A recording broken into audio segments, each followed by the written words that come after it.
sa job requirements at puhunan inquiries mo. At makakasama natin ang Sumbungan ng Bayan. Nakahanda silang magbigay ng payong legal. May sumbong ka ba? Lapit na sa Sumbungan ng Bayan. Kita-kits tayo sa Malolos Sports and Convention Center ngayong October 22. Ang registration magsisimula ng alas 8 ng umaga. Magdala ng maraming resumes at valid ID mga kapuso. Ang DZBB Trabaho Negosyo Fair ay isang serbisyo publiko hatid sa inyo ng Super Radyo DZBB 594 sa pakikipagtulungan ng lokal na pamahalaan ng Malolos, Bulacan sa pamamagitan ng City Training Employment and Cooperative Office kasama ang Sumbungan ng Bayan, Department of Labor and Employment, Philippine Overseas Employment Administration, National Bureau of Investigation, Pag-ibig Fund, Philippine Health Insurance, Philippine Statistics Authority, Social Security System at ng UP Institute for Small Scale Industries. Bonakid for children 1 to 3 years old. Available in 180-gram pack. Bonakid.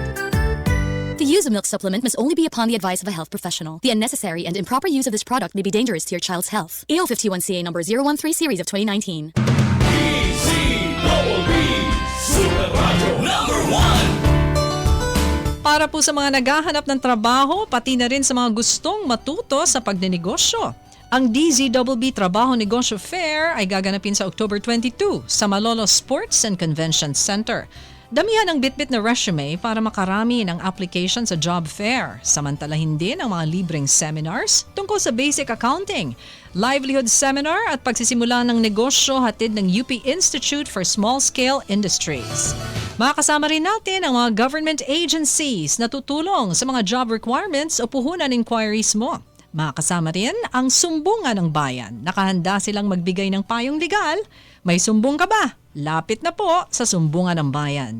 Ang DZBB Trabaho Negosyo Fair ay isang serbisyo publiko na hatid sa inyo ng Cebuana Luwilier at ng Super Radio DZBB sa pakikipagtulungan ng lokal na pamahalaan ng Malolos, Bulacan sa pamamagitan ng City Training Employment and Cooperative Office. Kasama ang Sumbungan ng Bayan, Department of Labor and Employment, Philippine Overseas Employment Administration, National Bureau of Investigation, Pag-ibig Fund, Philippine Health Insurance, Philippine Statistics Authority, Social Security System at UP Institute for Small Scale Industries. DZBB Super Radio #1. Ang inyong kalusugan, ating pag-usapan. Maging malusog at malayo sa sakit. Mga paraan, ating alamin. Dito sa Super Kalusugan. Ang inyong kalusugan, ating pag-usapan.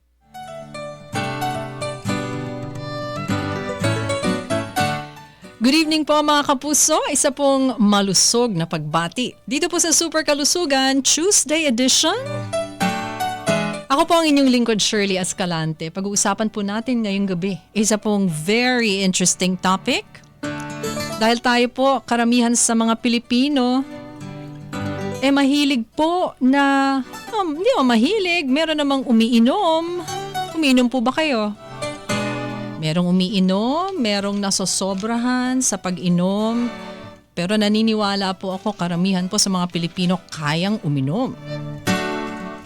Ang atin pong pag-uusapan, kailan masasabing tama na ang pagtoma? O kailan ba dapat masabi yan? Pag-uusapan po natin ngayong gabi ang problema ng alcoholism.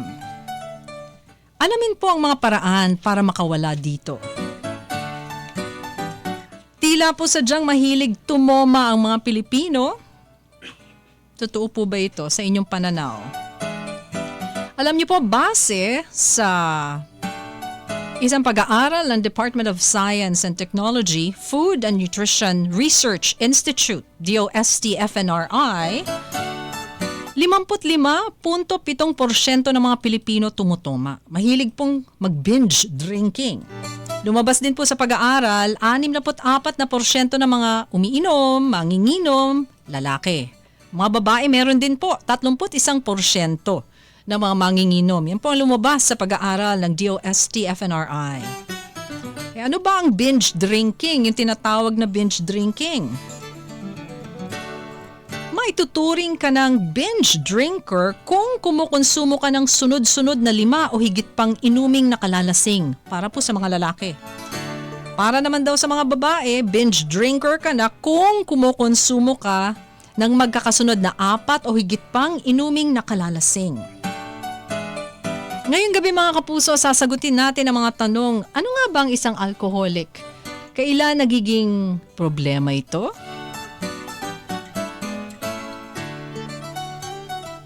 Pag problema, pwede bang makalabas? Aalamin po natin yan ngayong gabi. Para po sa ating mga kapuso na nakikinig. Tutok lang po marami tayong matututunan ngayong gabi. Kung gusto niyo po magtanong, mag-text lang po sa DZBB Text Connect. 0917-594-5941. Ulitin ko po, 0917-594-5941. Sa oras na 9:10, simulan na po natin ang ating talakayan mga kapuso. Power pack po. Dahil dalawa po ang ating panauhin ngayong gabi. Sila po ang ating resource persons para tayo po ay tuloy-tuloy na matuto hinggil sa kalusugan. Una ko pong ipakikilala ang isang, sa kanya na po nanggaling, isa raw siyang recovering alcoholic. Miyembro po ng Alcoholics Anonymous. Si Edwin. Edwin, good evening. Magandang gabi sa inyong lahat at sa mga sumusubaybay sa DZBB Super Kalusugan. Thank you so much. And of course, para naman maintindihan natin ang epekto nito sa ating katawan. May epekto di ho ba? Ang pag-inom, kahit konti lang yan, kahit sobra na. At kung sumobra na, alam natin may epekto at may epekto yan. Lalong-lalo na kung tuloy-tuloy. Siya po magpapaliwanag sa atin kung anong epekto nito sa ating katawan. Isa po siyang family medicine practitioner at toxicologist. Pag sinabing toxicologist, siya na po ang nagpaliwanag kanina yung eksperto sa lason at ang epekto nito sa ating katawan. Mula po siya sa PGH, wala pong iba kundi si Dr. Alan Junicio. Good evening, Doctor. Hello, good evening Shirley, tsaka good evening sa lahat na nakikinig dito sa Super Kalusugan. Thank you so much. Papasalamat po ako sa ating dalawang guests na nagbigay po ng oras at effort naman na pumunta po sa studio ng DZBB ngayong gabi para sagutin ang ating mga tanong mula po sa inyo, lalong-lalo na mga kapuso. Inihintay po namin ang inyong mga katanungan. Ang gusto ko munang, simula tayo kay Edwin. Edwin, dahil ikaw mismo naranasan mo ang pag-inom, no? Alam natin na hindi masamang uminom. Pero umabot ka sa punto na ikaw ay matatawag ng isang alcoholic. Kailan ka ba nagsimulang uminom, Edwin? Nagsimula po ako, kagaya ng palagay ko marami, mga 12 o 13 anyos ata ako. Pero ang tandang-tanda ko, nung unang inom ko pa lang, hindi ko na gusto yung lasa. Wow. Hindi ko gusto yung lasa. Hindi mo gusto. At talagang masuka-suka ako sa lasa. Pero gusto ko yung epekto na pakiramdam. Nung 13 ka lang, Yes. nagustuhan mo na yung epekto nito. So, anong naramdaman mo na nagustuhan mo? Nabawasan ang hiya ko sa katawan, mas nasasabi ko yung gusto ko, 'di ba? Parang nag-iba ako, mas gusto ko yung pagkatao ko pag nakakainom. Ang sinasabi nila, pag may problema ka, gusto mong makaalis sa mga realidad sa buhay mo, saka umiinom ang isang tao. Sa buhay mo noon, nung nagsimula kang uminom, bakit mo ginawa ito? May problema ka ba? O dahil sa hinikayat ka lang ng mga kaibigan mo dahil bata ka pa Siguro sa akin, yung curiosity lang ba, 'di ba? Nagsimula ito mga magkakaklase, meron kaming outing na tikman nga natin 'to, 'di ba? Ang sarap ng pakiramdam. Ngayon, napansin ko lang na gusto ko yung nangyayari, 'di ba? Yung sa aking pakiramdam, nababago yung aking pakiramdam. Kasi nung mga 12 anyos ako, mataba man ako ngayon, mas mataba ako noon, 'di ba? So lahat At dahil doon, alaskado ko lagi. Ayun. 'Di ba? So para maano ko yung hiya ko, alak ang paraan. Okay. So, sigurado ako nung nagsimula ka, nung bata ka pa hindi naman agad yan labis na ang pag-inom. So, ibanggitin mo nga kung paano, ano ba ito? Unti-unti? Paano naging paunti-unti tapos paminsan-minsan, mamaya ano ba? Anong pagbabago sa hinahanap mo na hanggang sa naging araw-araw na at labis na? Ikaw nga ang magpaliwanag. Oh, yun ang proseso. Pero syempre, mga ilang taon bago umabot sa puntong araw-araw na. No? Pero napansin ko, nung mga 13, 14 anyos, ito na yung simula na nagpupunta sa mga party ng mga ibang kasamang eskwela ng mga babae, di ba? At syempre, dahil mataba nga ako, hiyang-hiya ako makipagsayaw, baka tablahin ako pag may inaya ako magsayaw. Ang gagawin ko muna, iinom muna ako, lumalakas ang loob ko. Nakapagpalakas ng loob. Napansin ko, umabot na ako sa punto na bago ako magpunta sa kahit anong ganong klaseng party, kailangan ko uminom para kumapalang mukha ko. Okay. Then, tuloy-tuloy lang yan. Ngayon, nagsimula na lahat ng pupuntahan ko, kailangan may alak. At sumama na ako sa mga kayang sumabay sa akin uminom. Edwin, gaano katagal bago mo, na-realize mo ba, naisip mo na, teka muna, bakit ito na lang at ito ang ginagawa ko? Bakit hinahanap ko na siya? Umabot ka ba sa puntong ganon? Tinatanong mo sa sarili mo, parang wala na akong kayang gawin na kung di ako umiinom. Kailangan ko na ba ng tulong? Umabot ka ba sa pag-iisip na ganon o realization na ganon? Totoo lang, hindi. Hindi ko naiisip Talaga? yun. Kasi enjoy lang ako ng enjoy. Kahit nang tumanda ka na, kasi 13 ka nagsimula eh. So, sunod-sunod na, tuloy-tuloy na, hindi ka na tumigil mula noon. Tumigil ako ng 32. 31 or 32 years old. 18 taon akong tuloy-tuloy. So, doon sa habang panahon na yon, ilang taon yon? 18 years? Mga 18 years. Okay. oh. Kahit minsan, hindi mo inamin sa sarili mo na may problema ka na? Ay, hindi. Talaga? Hindi. So, paano ka umabot sa punto na natigil mo? Di ba? Sabi mo, recovering alcoholic. Well, ang totoo dyan, napapasok ako sa isang pagamutan dahil sa illegal na droga.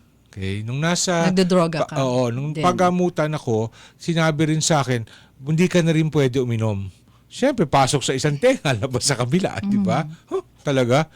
Na ngayon, isang gabi, pero nung pagkatapos ko sa pagamutan, hindi ako uminom. Sumunod lang ako. Diba? Ang pagkaka-explain sa akin, pag uminom ka, mas malaki ang chance na bumalik ka sa shabu. Kasi nga, bumababa ang aking gwardya eh. So, sumunod lang ako, pero hindi ako naniniwang alcoholic ako. Naniwala lang ako nung nakakita ko ng isang lamesa na punong-puno pa yung mga beer nila, iniwan nila, nagalit ako. Sabi ko, ba't ako nagagalit? Ano naman pakialam ko doon sa beer ng may beer, di ba? Sabi ko, baka nga may problema ako. Yun lang unang pagkakataon sa buong buhay mo. Mga 33 years old na ako noon. Okay. At mula noon, doon nagsimula, pwede ba natin sabihin doon na nagsimula ang pagnanais na sa'yo, na matigil na itong pag-inom mo? Maganda bang pakinggan yun? Hindi totoo yun. Sumunod rin. lang ako. Sumunod Diba? ka lang. Sumunod lang ako. Pero buong Na nakabuti naman sa'yo. Well, oo nga. Pero para sabihin ko, nakita ko, I saw the light, ganyan-ganyan, hindi totoo yun. Bubulahin ko lang kayo, di ba? Okay. Pero sumunod lang ako kasi ayoko na talaga yung buhay na dulot ng shabu. Okay. Diba? Ayokong bumaba ang depensa ko laban sa shabu. Clearly, pag uminom ako, siguradong mapupunta ako sa shabu kasi nung nagsashabu ako, ang pinakamasarap gamitin is shabu tapos ang alak pampababa Okay. para magising. Alright. Tatanong ko naman si Dr. Alan Janisha. Doctor,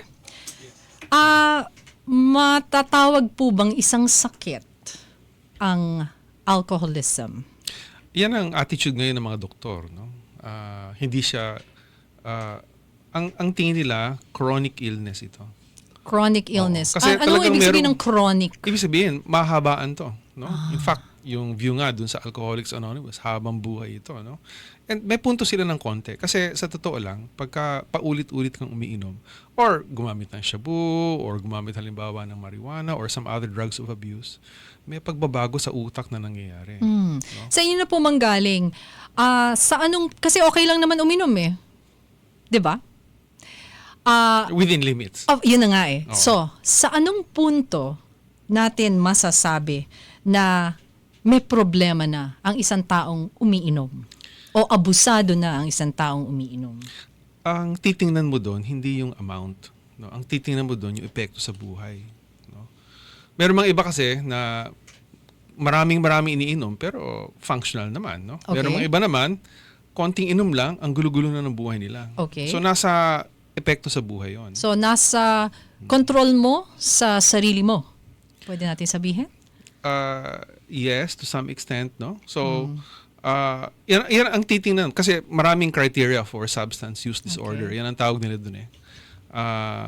Pero kung susumahin mo lahat, no? Kung umiinom ka regularly ng mga 1 taon, pagkatapos maraming masamang nangyayari sa buhay mo dahil umiinom ka, then may basis na tayong sabihin na meron kang sakit na substance use disorder. Okay. Kasi parang bakit ka nga iinom kung marami ng masamang nangyayari sa buhay mo, di ba? Pero umiinom ka pa rin. So there's something wrong there. Okay. Doc, maaari niyo po bang ipaliwanag kung ano ang nangyayari sa sistema, no? Sa katawan ng isang taong nagsimulang uminom, no? At naging gradual o unti-unti ang kanyang pagkahilig na sa pag-inom hanggang sa hindi na niya matigil ang kanyang pag-inom at pwede na natin siyang tawaging manginginom o alcoholic.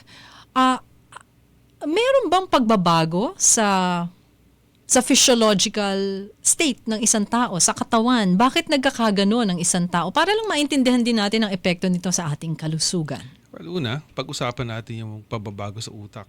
No? Yung utak kasi natin, you can think of it as mga one big ball of electronic cables, no? Electrical cables. Kung halimbawa, paulit-ulit kang uminom, kumakapal yung mga kable related to drinking. No? Pagkatapos, pagka halimbawa, iinom ka dahil malungkot ka, then kumakapal ang mga kable na pagka ikaw ay malungkot, magigising ngayon yung kable para sa pag-inom. No? Pagka masaya ka, no? Tapos iinom ka, then nagiging magkadikit ngayon yung dalawa na yon, yung saya at saka yung inom, lungkot tsaka inom, no? Boredom tsaka inom. Mga kaibigan. Lahat na yata. Oo. You can link it. Basta konektado sa pag-inom, a cable will form.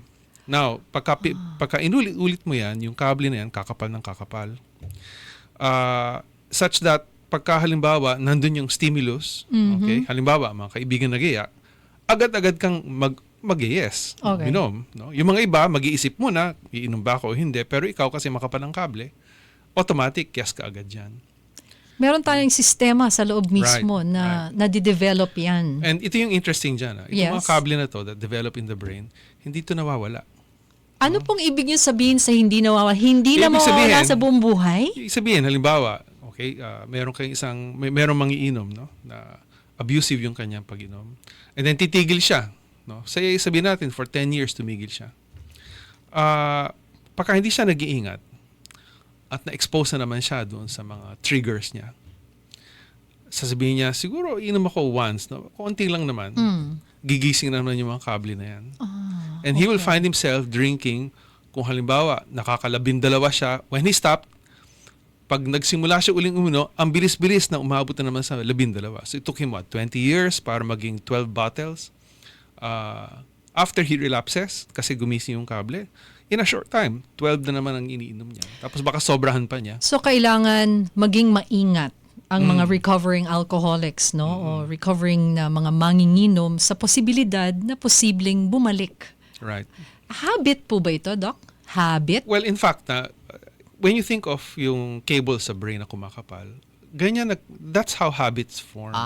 Okay. Diba? Oo. Paggising ng umaga, ng maaga, may kable para doon. Yung parating late ka nagigising o late nagpupunta sa opisina, may kable para doon. So, you repeat something, paulit-ulit mong gagawin, may kableng magfa-form. Whether maganda o pangit. Balik po tayo kay Edwin. Edwin, nandun ka na sa punto, dun sa kwento mo ng iyong karanasan mismo, na hindi mo pa rin inaamin sa sarili mo na may problema ka. Pero kahit papano, dahil sa, ginagawa na ng iba. Tama ba? Kaya may pagbabago na. Anong punto ka unti-unting natulungan at nagsimulang magbago? Paano nangyari ito? Ang turo kasi sa akin, ang pagbago sa ang paggagamot sa sakit ng alcoholism, hindi lamang tutukuyin ng pagtigil ng pag-inom. Diba? Kailangan umayos din ang uri ng aking pamumuhay. Kung gagawin ko pa rin yung ginagawa ko nung lasing ako na hindi ako umiinom, uminom na lang daw ako, di ba? Para kay pa ako titigil. So dahan-dahan nakita ko na umaayos naman ang buhay ko dahil sa aking pag-inom at paggamit ng droga. Kasi lagi kong sinasabi ko kasi tandem talaga yun para sa akin eh. Siyempre nawala ang tiwala ng pamilya ko sa akin, ng mga nasaktan ko yung mga nagmamahal sa akin, na-realize ko na hindi ko maibabalik ito kung hindi ko babaguhin yung uri ng aking pananaw, di ba? Kasama doon ang pag-inom, naturuan din sila nung paggamutan na hindi na ako pwede uminom. Kaya yung nanay ko, pag Pasko, sinasabi sa mga kapatid ko, pwede kayo uminom, wag nyo lang lagay isa bote. Nung una, hindi sila pwede uminom. Si mga kapatid ko, nagagalit sa akin. Ikaw si Edwin. Para lang matulungan may ka. problema eh. Bakit kami pati pag-inom namin, pakikialaman mo. Di ba? Pero at that point, na-realize mo na kung hindi mo ititigil ang pag-inom mo, hindi magiging normal ang mga ginagawa mo sa iyong buhay. Hindi, sa akin mas malaki kasi yung looking back, no, tinitingnan ko, sa alcohol kasi nagiging violente ako eh. Sobrang violente. As even compared sa mga droga. Sige nga, ano-ano yung mga hindi dapat na ugali na lumalabas sa'yo? Well, unang-una, Pag ikaw kung ay magmaneho ako, lasing. yung road rage, di ba? Madalas ako makawasak ng sasakyan. Na may nasaktan ako sa isang aksidente na tao na dahil sa pagwawala ko. Tapos umabot na sa punto na minsan nakakakita na ako ng kung ano-ano na halusinasyon. Diba? Okay. Na maliit na demonyo, nandun sa gitna ng refrigerator, di ba? May sinasabi sa'yo? Wala pa naman. Dinidilaan lang ako. Wala pa naman. Buti naman wala pa sinasabi Wala sa'yo. pa naman. Pero umabot yun na binaril ko yung demonyo. Hindi ko lang tinamaan. So may baril ka nun. Kasama ng Yun kultura nga. yun eh. Na, 'di ba? Yun nga, yun ang punto ko lang kaya ako nabanggit yung mga pwedeng mangyari, no? Na makakasakit ka o makakapatay ka na hindi mo naman sinasadya dahil hindi mo alam, wala ka sa utak o sa tamang pag-iisip eh. So, Doc, dito niyo naman po sana i-explain sa amin, Dr. Jonicio, kung ano yung nangyayari sa isang lasing, 'di ba? Kung bakit si Edwin pagka lasing siya sabi niya, nagiging violent siya, violente, kung ano-ano na nakikita niya na hindi naman nakikita ng normal na tao, no? Ng isang tao sa kanyang pag-iisip. Saan po nanggagaling 'yun? Well, dalawa yun eh. No? Yung una, yung naging violent siya. Isama na natin doon yung lumalakas ang loob niya, feeling gwapo siya bago siya pumunta sa party, tapos yung pampalakas loob, no? Lahat ng iyan, kasi ang alak, akala ng mga tao, stimulant yan. Di ba? Parang kasi pagka uminom ka, biglang umiingay ang party, naging madadali mga tao. No? So akala pampagising, pero actually hindi. Ang alcohol, depressant ang tawag doon. No? So paano nangyari yun? Ngayon, pero ang unang-unang dinidepress niya, yung inhibitions mo. So parang imagine mo, may kotse ka. Diba? Ang kotse may preno yan, no? Dito wala kang preno, no? Pag yan ang unang-unang nawawala na nai-inhibit. Yung inhibitions mo, Oo. yung mga So yung mga bagay na ordinarily hindi mo sasabihin, nasasabi mo, di ba? Yung mga ordinarily na hindi mo gagawin, nagagawa mo. yung mga tinatago mo lumalabas. Yan, oo. Walang Tapos, preno. kung marami kang galit, no? Yeah. Usually may preno. Pagka hindi ka umiinom, hindi mo ilalabas yan. Pero pagka nakainom ka, lalabas at lalabas yung galit mo. So, yun ang number one, no? Okay. Inhibitions, nawawala. The second thing, yung mga sinasabi mo yung mga demonyo. Di ba? Oo, nakita niya, binaril Oo. niya. There comes a point kasi sa drinking na pagka halimbawa, tinigil mo yung pag-inom mo, talagang nagkakaroon ka ng hallucinations. Hindi lang hallucinations, ha? Nanginginig ka, tapos ang init-init ng ulo mo, tapos kung ano-ano nakita mo. All of these things are part of withdrawal. No? Pagka tinigil mo bigla yung pag-inom mo, lalabas at lalabas itong mga bagay na ito. Ngayon, ang hindi ko lang alam, no, kasi nabanggit mo na meron ka rin kasamang shabu. Ang shabu also, pwede kang magkaroon ng hallucinations. Baka combination na yun. So pagka pinagsabay mo yung dalawa, pwede talagang lumabas si Little Debbie Kaya dyan, lumabas di ba? yung demonyo. Oo. Okay. Alright. So, mag-break po muna tayo. Ha? Sa pagbabalik po ng Super Kalusugan, sa atin pong pakikipanayam kay Edwin at kay Dr. Alan Janicio, alamin naman natin ang mga paraan kung papaano po naapektuhan ang katawan. Yung mula po sa ating guest doctor, babanggitin niya, ano-ano ba ang panganib sa katawan ng pag-inom? Physiologically, sa ating katawan, meron bang epekto to sa mental, sa aspetong mental at emosyonal ng isang tao? Alamin din natin ang mga paraan para po makalabas, no? Kasi meron at may pag-asa, meron at merong paraan para makalabas po sa habit. Tawagin na lang nating habit ng ating panginginom, kung tayo po ay manginginom. Magbabalik po ang Super Kalusugan, makalipas po lamang ang ilang mga paalala. Sapat na kaalaman, unang depensa sa sakit dito sa Super Kalusugan. Kalusugan mo, kayamanan mo. 31 minuto makalipas ang alas 9. Ang oras na ito ay inihatid sa inyo ng Nescafe Classic. 100% puro at natural. Ang oras na ito ay inihatid sa inyo ng V-Fresh. Laging kasama, laging handa, bukang bibig sa lamig. V-Fresh. DZWB number 1 sa Mega Manila. Ang balitang ito ay hatid sa inyo ng Max Fruity Menthol Candy. I-max mo! Ang balitang ito ay hatid sa inyo ng Land Bank. Para sa ating mga kababayang Agrarian Reform Beneficiaries, punta na sa pinakamalapit na Land Bank Lending Center at magtanong sa kanilang programang pautang. Unang commercial operation ng Dalian train ng MRT umarangkada na. Rod Vega, pasok. Maswerte yung mga unang pasahero nitong unang commercial revenue operation ng train ng Dalian coach ng MRT, itong Dalian train ng MRT3, dahil bago mag-alas 9 kanina ay umalis yung unang set ng Dalian train, 3 coaches to, 3 bagon mula North Avenue Station patungong Top Avenue Station. At mga 9:03 ng gabi ay dumating ng Kamuning Station. Nagkaroon tayo ng pagkakataon makasakay hanggang Cubao, kung saan kapansin-pansin talaga namang bagong-bago, malamig at yung aircon at hindi ganun kumbaga ay masabi natin conveniente para naman sa ating mga pasahero. Sinabi ni Engineer Michael Capati, Director of Operations sa MRT, ang naturang train set ay may 3 bagon na ito ay magiging kabilang na sa regular fleet ng MRT3 na babiyahe araw-araw simula ngayon hanggang October 31. Una nang pinirmahan ng maintenance provider na Sumitomo MHI TESP ang kasunduan na nagbibigay pahintulot na patakbuhin ang isang Dalian train set sa linya ng MRT Line 3. Dagdag pa ng Engineer Capati, aabot sa 1,000 kada araw ng mga pasahero ang masaserbisyon ng Dalian train set na unang gagamitin for revenue service. Bago naman nasakyan ng mga pasahero kanina ang unang Dalian train, isinailalim ito sa dynamic testing kung saan tumakbo ito sa linya mula naman North Avenue Station hanggang Top Avenue Station. Wala naman nakitang problema. Ito namang mga maintenance personnel ng MRT. At pagbalik naman sa North Avenue Station ay pinasakay na yung mga pasahero.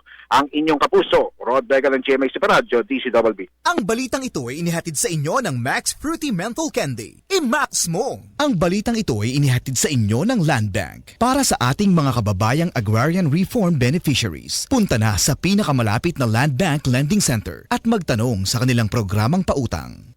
DZWB number 1 sa Mega Manila.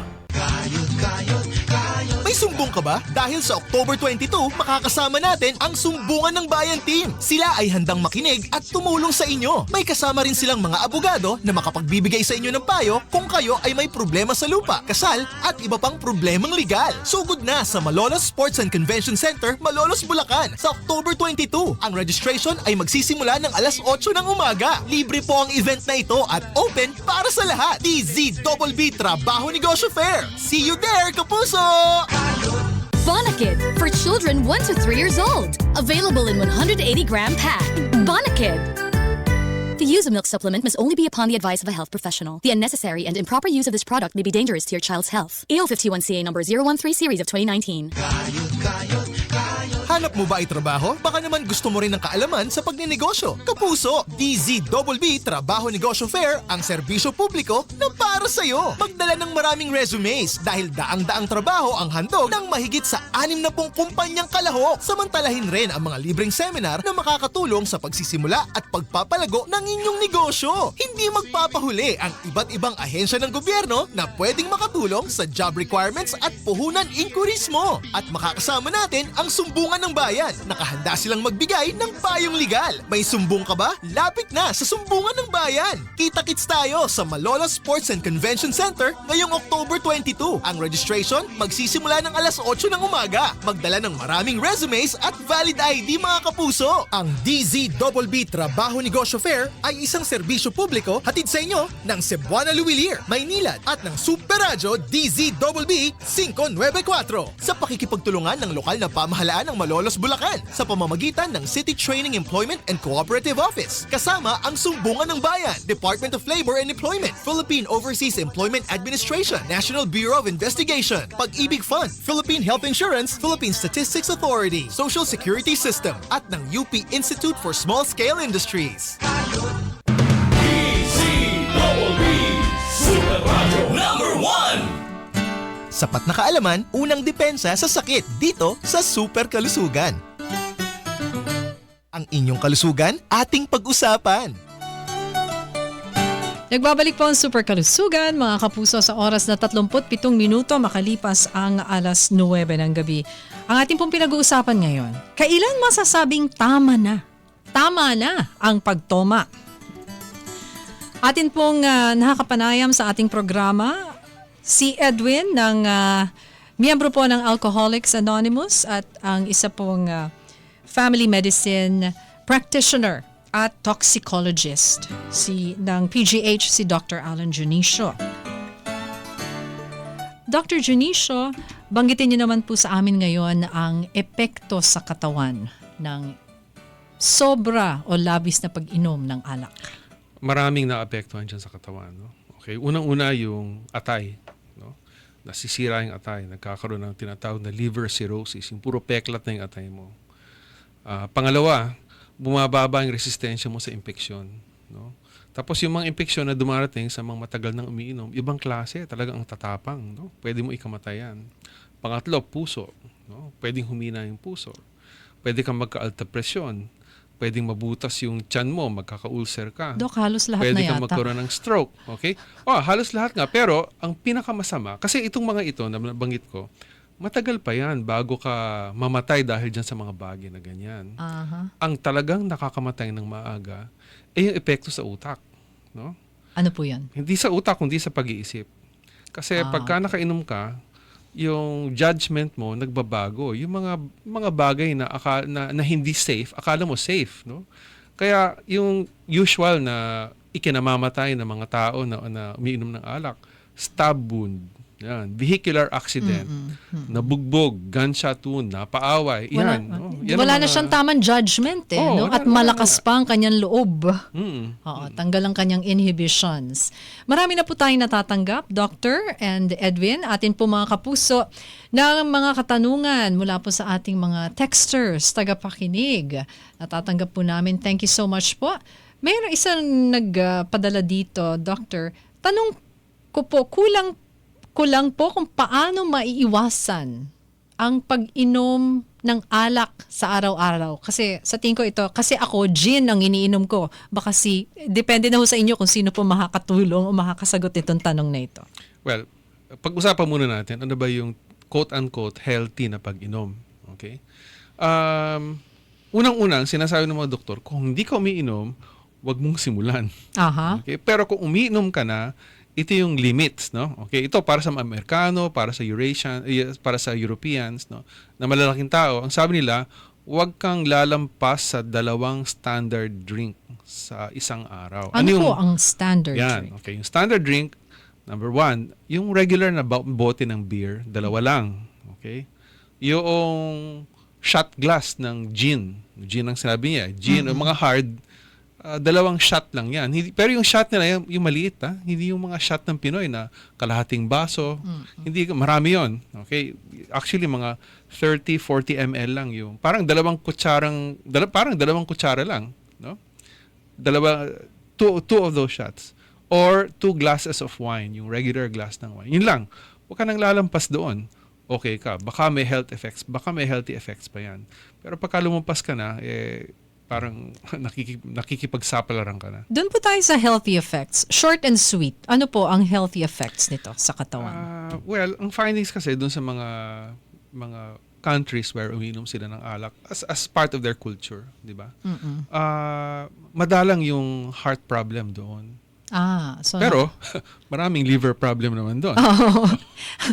So mamili ka, di ba? Pick your poison na lang. Pick your poison. Kung ano yung nakakatama, baka may epekto namang hindi maganda sa ibang bahagi ng katawan. Oo. Okay. Eto, natatanggap pa rin po namin ang inyong mga katanungan. Medyo mahaba na nga. Bakit po... Teka. Dali lang, ha? Nawala na tayo.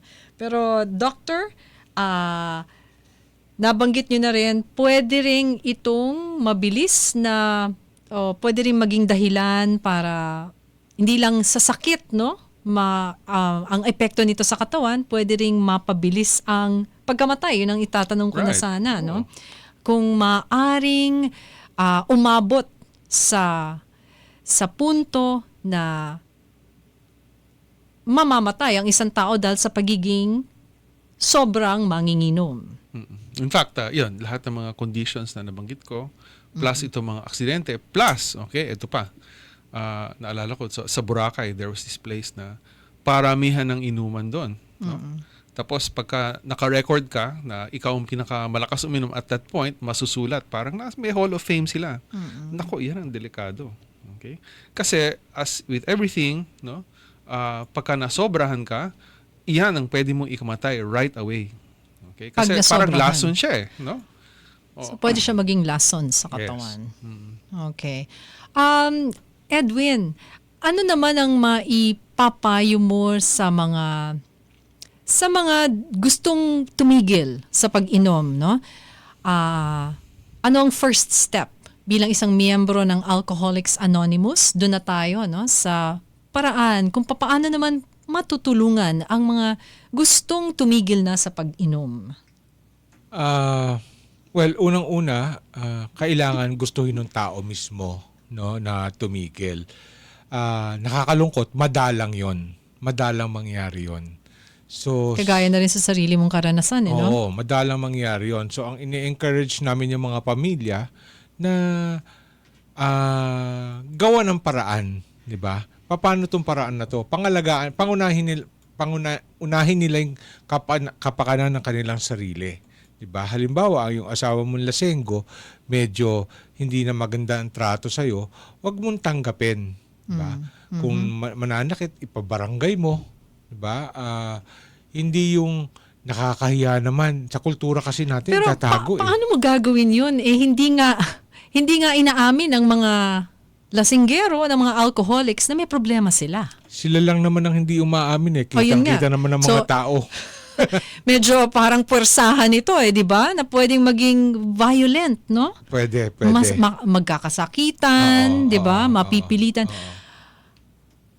Anong mga dinaanan mo, no? Sa iyong recovery na para nakatulong sa iyo para matanggal na yang... Ako dinampot. Talaga, literal, dinampot ng 4 na lalaki. Ngayon, hindi naman lahat ng tao kailangan dumaan sa ganon, di ba? Sinasabi lang namin sa mga pamilya, kung hindi nyo kaya yung bigat ng sitwasyon, ng mga pangyayari, pwede kayo umalis dyan. Di ba? Kasi tandaan natin, sa bawat isang manginginom, may isang sistema na sumusuporta doon sa pag-inom niya. Kaya gusto nila o hindi. Okay. Di ba?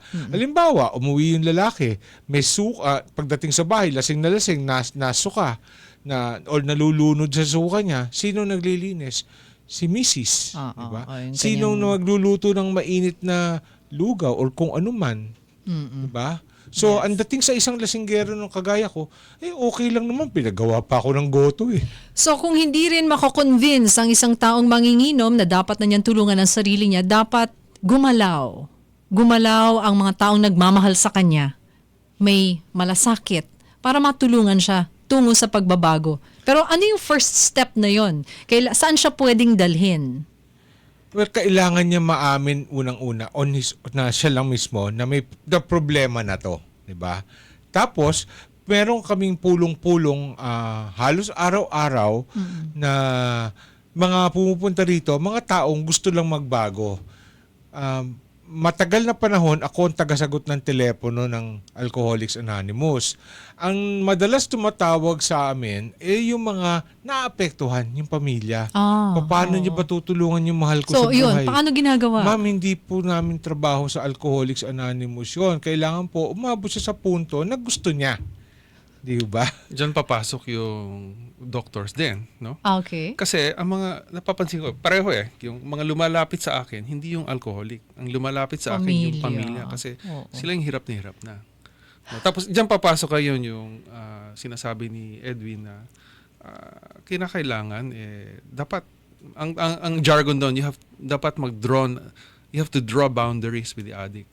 Pagka ikaw ay nasasaktan na, protektahan mo yung sarili mo. No? And hindi mo dapat payagan na inaabuso na nga niyang alcohol, pati ikaw inaabuso ka rin niya.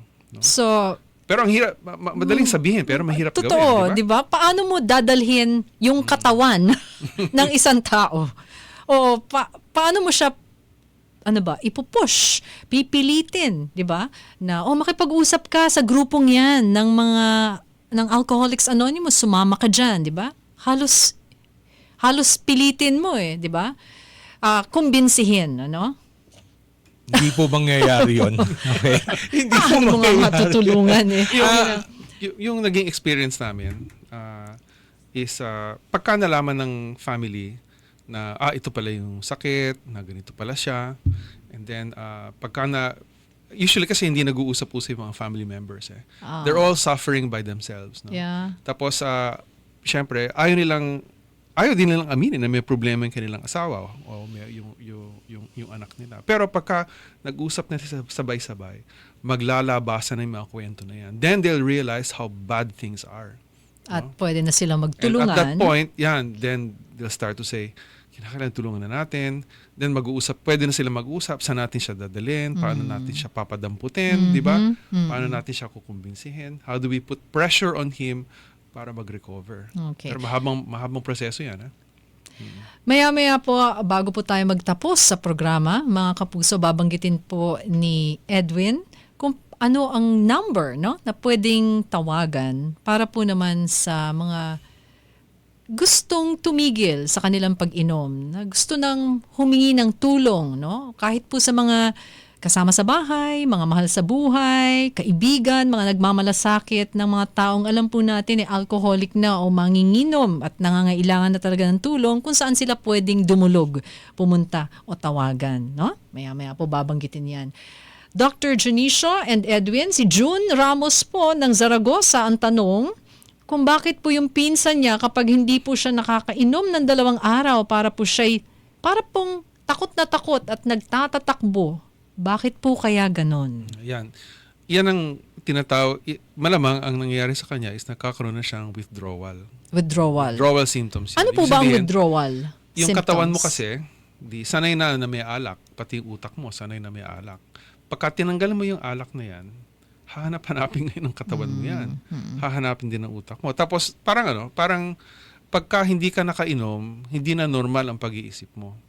And so, dyan nagkakaroon ka ng panginginig ng katawan, mainitin ng ulo, hindi ka makatulog, tapos pwede kang magkaroon ng mga hallucinations.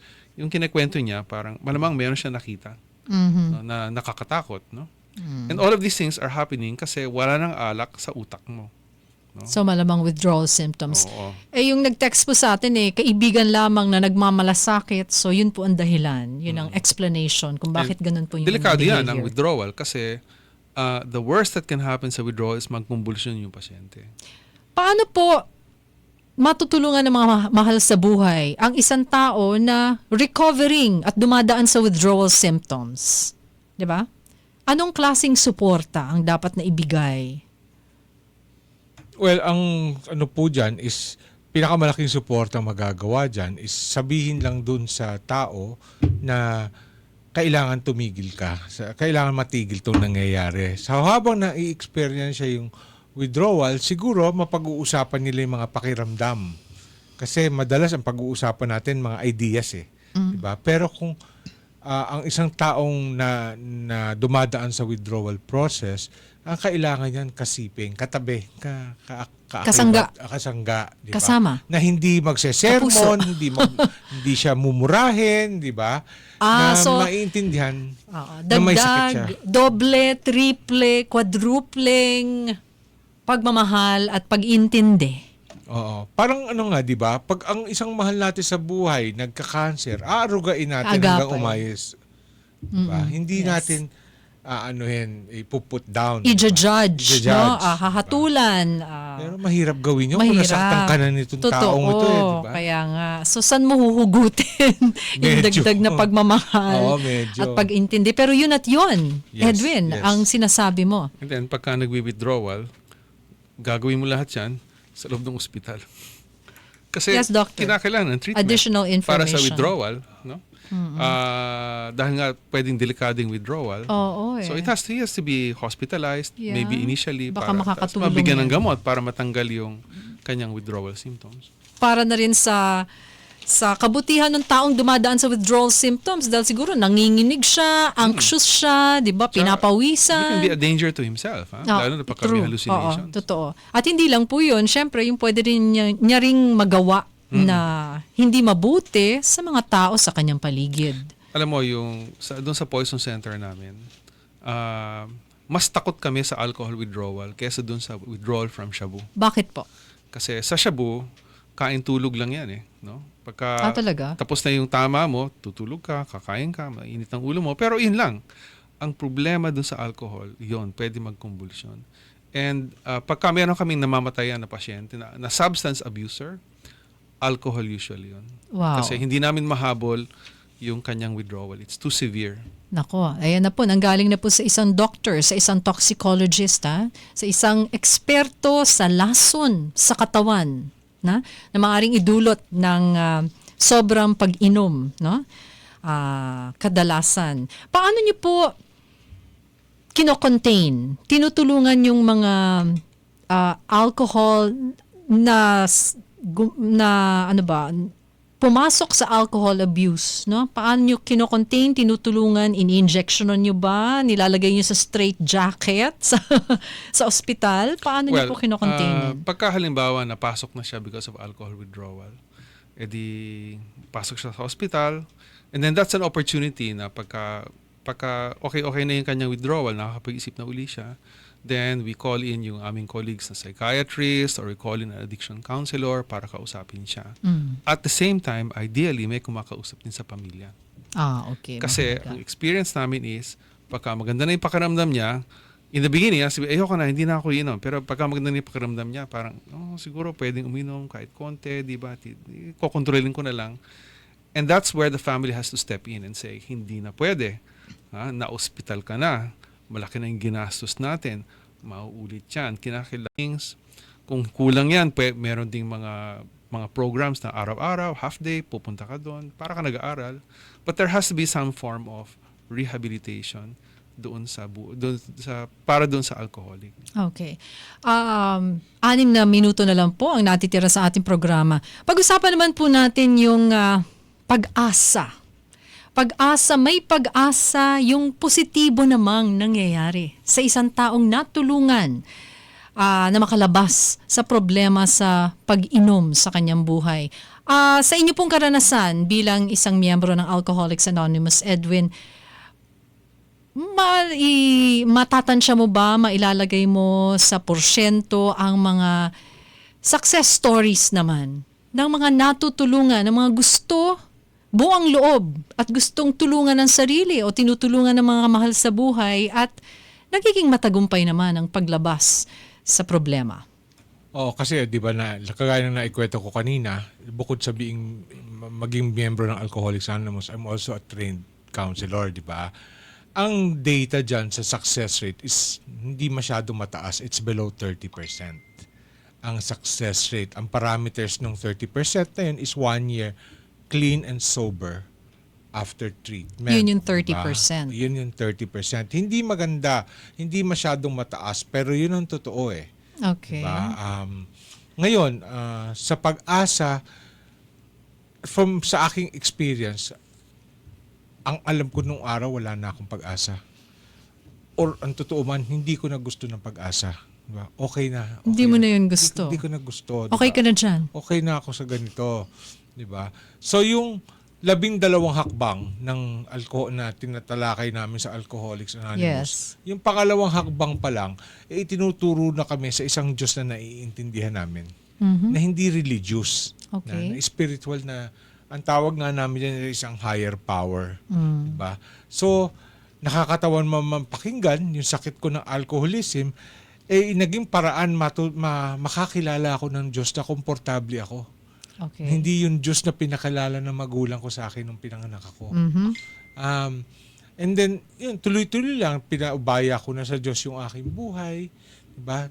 Kung tatrabahuhin kong itong 12 hakbang na to ng maayos, gaganda ang takbo ng buhay ko. So, Anong kasunod ng Diyos? Ikalawa lang yun eh. 12 Ikatlo yun. is sa ubaya ko. Pang-apat is i-inventaryohin ko yung sarili ko. Okay. Diba? Lahat Tapusin mo ng galit na. ko, takot ko. Diba? At anong contribution ko dyan? Lahat ng sikreto ko. Panglima, hahanap ako sa isang tao na magtitiwala ako para ipamahagi yung aking mga sikreto. Kasi ang sikreto lang yan kung ako lang may alam. Pag naikwento ko na kay Doc Alan yung sikreto kong yun, di na sikreto yun. Nailabas ko na. Okay. Diba? Pang-anim, papalakasin ko yung aking pananampalataya, ipapasa Diyos ko yung aking pagkulang. Diba? Pag-8, gagawa akong listahan ng mga taong naatraso ko. Pang-9, maghihingi ako ng tawad sa tao na to. Kung patay na tong tao na to, gagawa ako ng paraan. Diba? At saka hindi pwedeng, pasensya ka na, inutangan kita o tinakbo ko yung pera mo. Ha? Hindi pwedeng ganun. Magbabayad ako kahit papano, paunti-unti. Hindi pwedeng sorry. Okay, pang-10. Pang-10 is, kinontinue yung aking inventaryo. Ano ba yung, like halimbawa, pag sa kasambahay na nasigawan ko, mainit ang ulo ko, paggising ko sa umaga, ate, pasensya ka na, medyo wala ako sa ayos kahapon. Tapos, na 11, papasok na ako sa dasal at meditasyon para palakasin ang aking pananampalataya. Ang 12, itong ginagawa ko ngayon na dalhin ang mensahe ng pag-asa. Sa iba. Sa iba na Pwedeng matulungan. Baka gusto nila. Thank Diba? you. Dr. Junicio, may nagtatanong po kung ilan buwan ang rehabilitation para sa isang alcoholic. Depende sa motivation ng alcoholic. Kasi yung mga very motivated, no, na talagang nauntog na sila, alam nila na masama itong nangyayari, they want to recover, yung mga ganyan, pwedeng outpatient. No? Outpatient. Oo, pwedeng outpatient. Kasi basta very strong ang motivation nila. Okay. Ang mahirap dyan yung mga hindi pa sila naniniwala na meron silang problema, pero ang dami-daming gulong nangyayari, yan ang medyo matagal. Alright. So Doc, ano po ang inyong pabaon bilang isang doctor na tumutulong sa mga alcoholics naman na makalabas sa kanilang problema?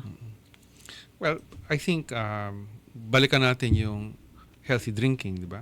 Kung ikaw yung tao na lumalampas ka parate doon sa nabanggit kong quote-unquote healthy drinking, lumalampas ka parate doon sa 2 drinks, and then maraming magulong nangyayari sa buhay mo, then it's important to start asking for help. No? At mararamdaman mo naman yan no? Pagka magulo na yung buhay mo. Para sa family members, okay, it's important pagka nakita mo magulo yung buhay ng nung minamahal mo, it's important to confront him. Okay?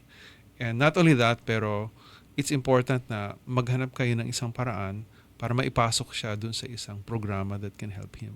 Minsan kinakailangan mo talagang pilitin. No? Yes. Okay. Edwin, banggitin mo naman na ang numero, no? O paano para sa mga gusto to reach out sa mga pwedeng tumulong sa kanila, anong iyong maipapayo? Anong pwedeng Tumawag matawagan? lang po kayo o mag-text kayo sa Alcoholics Anonymous. Personal ko pong numero ito. Ako po yung sumasagot hanggang ngayon. Sa 0917-842-9280. At gagawan po natin ng paraan paano kayo matulungan o maituro ko sa iyo kung kailangan sa ospital or kung sa pagamutan or kung ano. Edwin, pakiulit lang yung number. Thank you. 0917-842-9280. 0917-842-9280. 9280. Okay, so with that, tatapusin na po natin ang ating talakayan ngayong gabi. Ako po mismo maraming natutunan. Sana po kayo ay marami ring impormasyon na nakuha mula po sa ating talakayan ngayong gabi. Hindi lang po yan. Sana po kahit papaano naging paraan po ang programa para sabihin po sa inyo na meron pag-asa para po sa mga naroon po sa problema ng alcoholism o panginginom, pagiging isang manginginom. Sana po tatapusin po natin ang programa sa pagnanais na sana po lahat po ng mga may problemang ito ay marirealize, no? Na kailangan po nila ng tulong. At para po sa mga nagmamahal sa kanila, na sama-sama po, magsama-sama para matulungan po, mahikayat po ang isa pong manginginom to take the first step tungo po sa kanyang pagkabuti sa kanyang problema. Papasalamat po tayo kay Edwin, miyembro po ng Alcoholics Anonymous. Thank you so much, Edwin, sa oras at sa impormasyon na ibinigay niya sa amin. Salamat din po. Thank you. And of course, sa atin pong guest doctor, family medicine practitioner at toxicologist sa PGH, Dr. Alan Janisha. Thank you, Doctor. Thank you, Shirley. Tsaka salamat dun sa mga nakinig dito sa program na to. Of course. At sa lahat po ng sumubaybay sa atin, sa Super Kalusugan, via live streaming sa Facebook page ng Super Radio DZBB 594 at sa mga nag-text po sa DZBB Text Connect, maraming salamat din po. Ako po ang inyong lingkod, Shirley Escalante, at nadaan po natin. Ang ating pong kalusugan ay ating kayamanan. Nagsisimula po yan sa tamang kaalaman. Hatid naman po sa inyo ng Super Kalusugan. Magandang gabi po. Susunod na ang Super Balita sa Gabi ni Fernan Gulapa. Mga kaalaman sa kalusugan dito sa Super Kalusugan.